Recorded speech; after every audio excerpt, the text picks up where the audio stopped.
continue and finish the concept of rolling bodies today. हमने rolling bodies का kinematics समझ लिया है।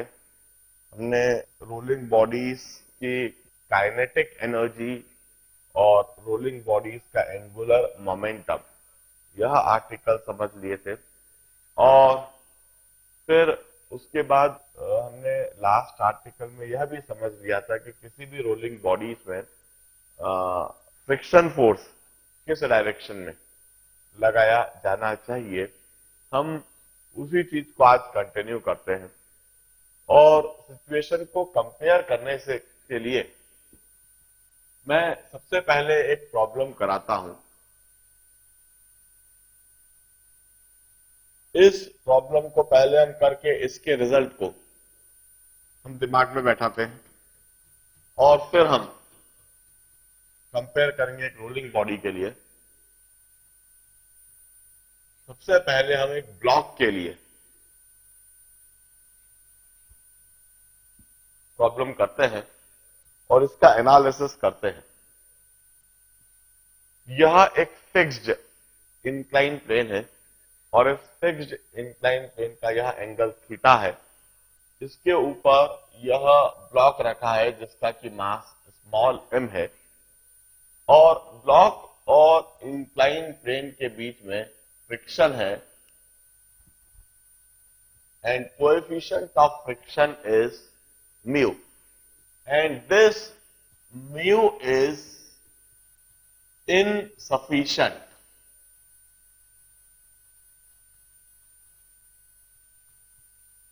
to prevent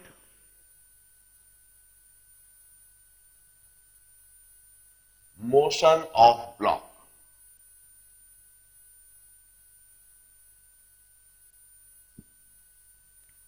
इस ब्लॉक की मोशन को प्रिवेंट करने के लिए फ्रिक्शन सफिशिएंट नहीं है। यह ब्लॉक किसी h हाइट पर है। Now this is the situation. इस सिचुएशन का हम क्यों ना कंप्लीट एनालिसिस करते हैं। हम इसमें फ्री बॉडी डायग्राम बनाते हैं। हम इसमें एक्सीलरेशन और वेलोसिटीज और एनर्जीज हम इन सभी के बारे में थोड़ा सोचते हैं और इसके रिजल्ट को दिमाग में बैठा के फिर अगला सवाल जो मैं दूंगा, इस ब्लॉक की जगह पर किसी मास का मैं स्फीयर रख दूंगा, स्फीयर जिसका कि रेडियस r होगा और उसके लिए इस सिचुएशन को रिपीट करूंगा और फिर हम उन दोनों सिचुएशन को कंपेयर करेंगे। देखिए, सबसे पहले यदि मैं इस ब्लॉक का फ्री बॉडी डायग्राम बनाऊं, यह ब्लॉक जो कि इंक्लाइन प्लेन पर थीटा एंगल पर है, इस ब्लॉक पर एक तो अर्थ के ग्रेविटेशनल पुल की वजह से mg फोर्स डाउनवर्ड डायरेक्शन में लगेगा। This is gravitational force due to gravitational pull of the earth. Beside this force, यह इंक्लाइन प्लेन इस ब्लॉक के ऊपर नॉर्मल रिएक्शन इस तरह से लगाएगा। क्योंकि ब्लॉक की कोई ज्योमेट्री नहीं दे रखी है, हम इसे पॉइंट मास मान लेंगे और पॉइंट मास मान के उसके सेंटर ऑफ मास पे यह नॉर्मल रिएक्शन लगा देंगे। बिसाइड दैट, क्योंकि ब्लॉक का इंक्लाइन प्लेन के साथ में फ्रिक्शन है, रफ सरफेस है, कोएफिशिएंट ऑफ फ्रिक्शन दे रखा है, इसलिए यह जो हॉरिजॉन्टल यह जो इंक्लाइन प्लेन है, इस ब्लॉक को, इसकी मोशन को प्रिवेंट करने के लिए फ्रिक्शन फोर्स इस तरह से लगाएगा। This would be the three forces that would act on this block. इस ब्लॉक पर यह तीन फोर्सेस ही लगेंगी, एक्सटर्नल फोर्सेस, इसके अलावा कोई चौथी फोर्स नहीं। फ्री बॉडी डायग्राम हमने चूज कर लिया। उस पर एक्सटर्नल फोर्सेस आइडेंटिफाई कर ली। इसके बाद अगला हमारा काम होता है, हम कोऑर्डिनेट एक्सेस चूज करते हैं। यह चूज करते हैं कि हम किस कोऑर्डिनेट एक्सेस में काम करेंगे और उस कोऑर्डिनेट एक्सेस के अलोंग सारी फोर्सेस को देखते हैं। कोऑर्डिनेट एक्सेस चूज करते समय जो नियम है, दैट इज कोऑर्डिनेट एक्सेस कुछ इस तरह से चूज की जाए जिससे कि आपको रिएक्शन फोर्सेस को रिजॉल्व नहीं करना पड़े। रिएक्शन फोर्सेस या normal reaction, frictional forces, this are the reaction forces, इन्हें रिजॉल्व नहीं करना पड़े। इसका मतलब हम कोऑर्डिनेट एक्सेस इस तरह से ले along the inclined plane perpendicular to inclined plane, तो इस सिचुएशन का एनालिसिस सबसे आसानी से होता है। इस तरह से कोऑर्डिनेट एक्सेस ले लेने से हमें नॉर्मल रिएक्शन को रिजॉल्व करने की आवश्यकता नहीं है, फ्रिक्शनल फोर्स को रिजॉल्व करने की आवश्यकता नहीं है। हमें रिजॉल्व करना होगा सिर्फ एमजी को। एमजी को रिजॉल्व करने के लिए हम एंगल देख लेते हैं कि यदि यह एंगल थीटा है तो कौन सा एंगल थीटा होगा। हम ट्रिग्नोमेट्री से बड़ी आसानी से देख सकते हैं कि यह एंगल थीटा होगा। यदि यह एंगल थीटा होगा तो हम इसे, इस कंपोनेंट को mj cos थीटा कंपोनेंट कह देंगे और इस कंपोनेंट को हम mg sin थीटा कह देंगे।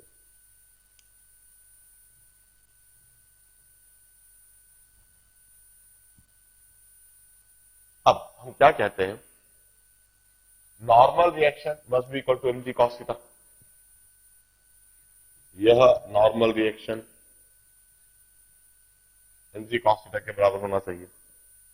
अब यदि यह ब्लॉक मूव हो रहा है, फ्रिक्शन फोर्स सफिशिएंट नहीं है, तो यह ब्लॉक ए से इस डायरेक्शन में एक्सीलरेट होएगा।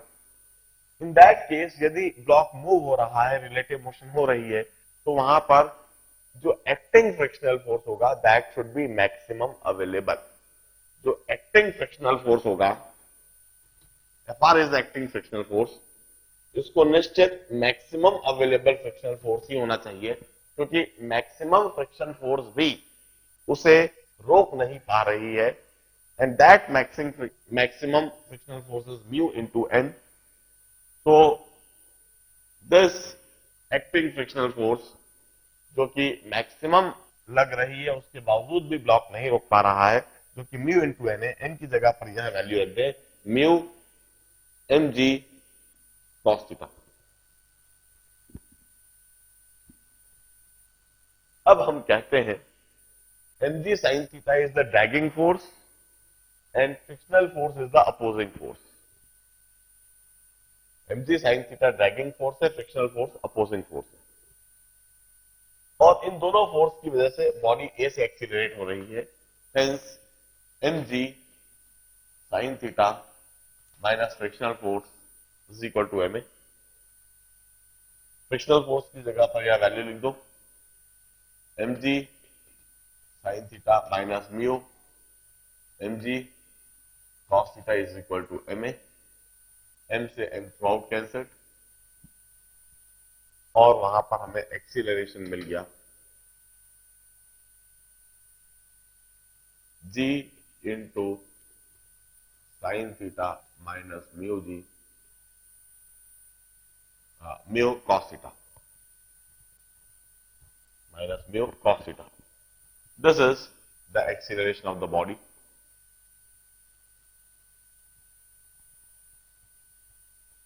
अब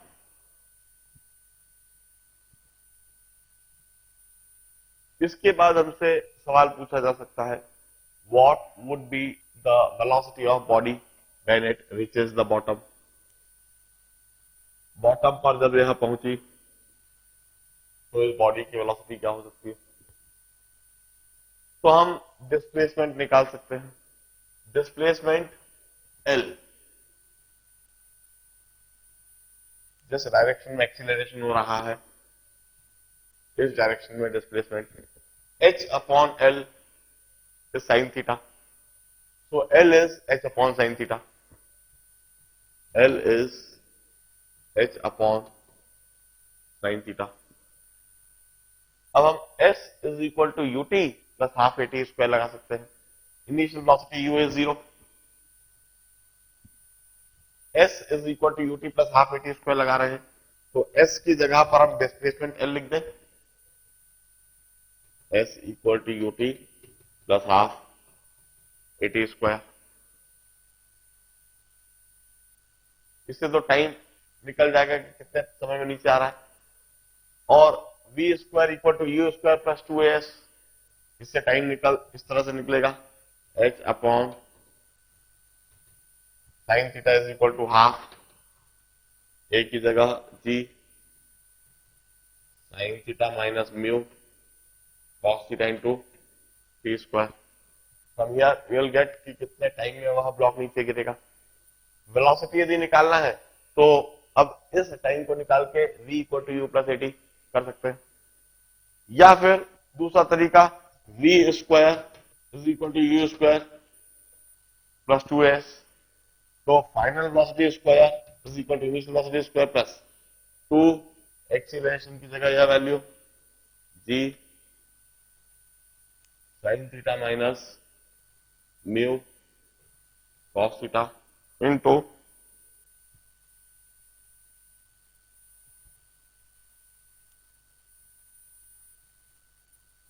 displacement is L sine theta.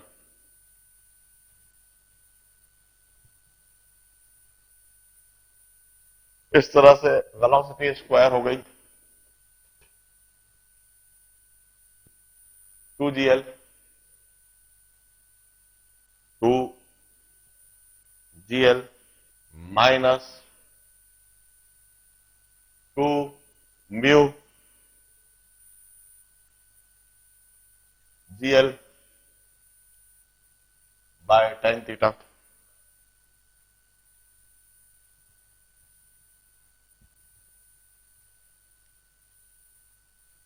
यह वेलोसिटी हो गई।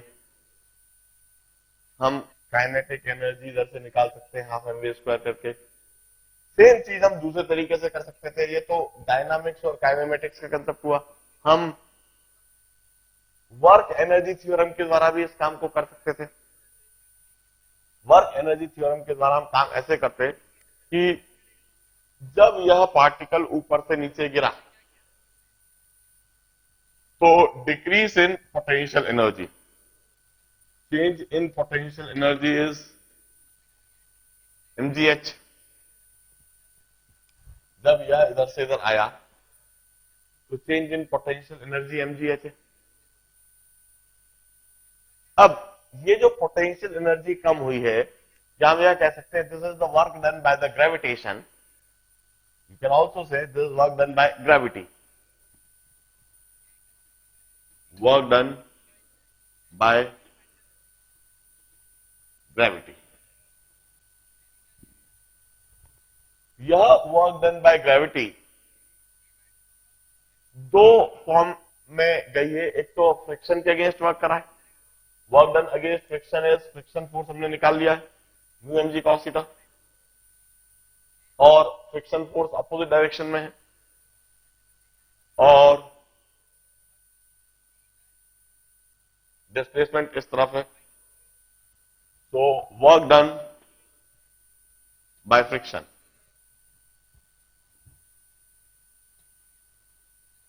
Is friction force dot displacement, और यह है mu M G cos theta, और डिस्प्लेसमेंट है एल साइन थीटा। दोनों अपोजिट है, angle between them is 180 degree, hence negative sign.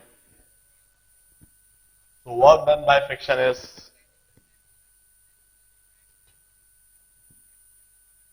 minus mu mgl by tan theta.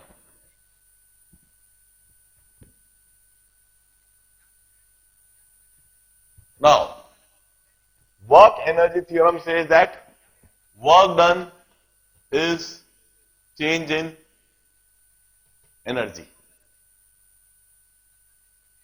Work done is change in energy. Work done कितना हो रहा है जरा देखिए, ग्रेविटी के द्वारा वर्क डन हो रहा है mgh, ग्रेविटी के द्वारा वर्क डन हो रहा है mgh, और फ्रिक्शन के द्वारा वर्क डन कितना हो रहा है minus mu mgl by tan theta. This net work done and this is equal to change in energy. Energy किस फॉर्म में चेंज हो रही है? काइनेटिक एनर्जी के फॉर्म में. इधर काइनेटिक एनर्जी 0 है, इधर काइनेटिक एनर्जी होगी हाफ mv स्क्वायर. एम थ्रो काट दो, वेलोसिटी स्क्वायर के लिए सेम एक्सप्रेशन आ जाएगा जो हमने ऊपर ऑब्टेन करा. वर्क एनर्जी थ्योरम से ये काम 2 स्टेप में हो जाता है. We have multiple method of solving same thing. अब हम एक बात देखें, इधर एनर्जी कंजर्व नहीं हुई है. एनर्जी कंजर्व इसलिए नहीं हुई है क्योंकि वहां पर एक डिसिपेटिव फोर्स लग रही थी. फ्रिक्शन फोर्स डिसिपेटिव फोर्स है. तो इस डिसिपेटिव फोर्स के अगेंस्ट जो एनर्जी है, जो मैकेनिकल एनर्जी है, वो लूज हुई है और वो हीट के फॉर्म में कन्वर्ट हुई और कम हो गई. मैकेनिकल एनर्जी कम हो गई. इधर mgh एनर्जी थी पोटेंशियल एनर्जी के रूप में, जबकि इधर जो काइनेटिक एनर्जी है वह कम हो गई है. देखिए mgh माइनस इतनी एनर्जी फ्रिक्शन के अगेंस्ट कम हुई है. This is work done by friction. Work done by friction is Fr dot s minus mu mg cos theta into L sin theta, L by sin theta. Minus इसलिए क्योंकि friction force इस तरफ है और block का displacement opposite side हो रहा है. फ्रिक्शन फोर्स के द्वारा जो वर्क होता है वो हमेशा नेगेटिव वर्क होता है. नेगेटिव वर्क होना मतलब वो फोर्स उसकी एनर्जी को कम करेगी. हाँ बोलो. हाँ हाँ बोलो. L बाय, हाँ इधर H बाय, बिल्कुल बिल्कुल मैंने ये गड़बड़ी कर दी. इधर H बाय साइन थीटा लिखना है. बिल्कुल सही बोल रहे हैं आप.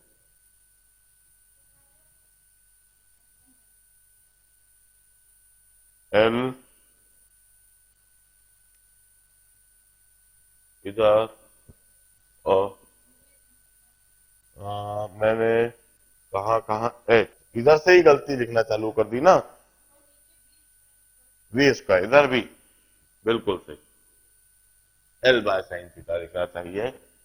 इधर भी L बाय साइन थीटा लिखना चाहिए. इधर भी H. वैसे